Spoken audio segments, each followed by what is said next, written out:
Welcome to the 5th episode in Automating Photoshop with Actions. In this episode, I'm going to show you how to interact with actions. The example we've been working with so far simply runs the action. Once you start it, it runs to the end and it runs every step, and it just runs with the settings that were recorded. Sometimes it's not practical to have an action always use the same settings. Sometimes you want to be able to modify those settings. And when that's the case, there is a feature for doing that. That's what this little column is here for.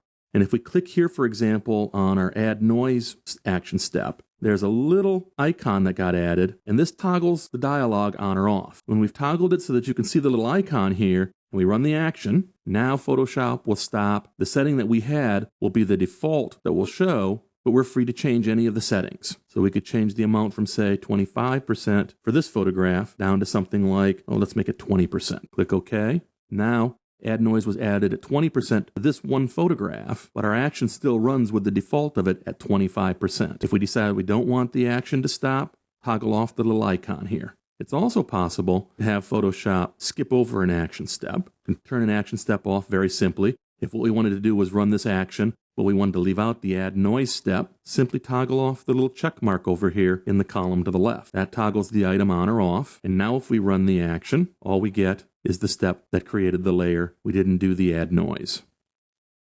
I'm Glenn Mitchell from thelightsright.com. Cheers.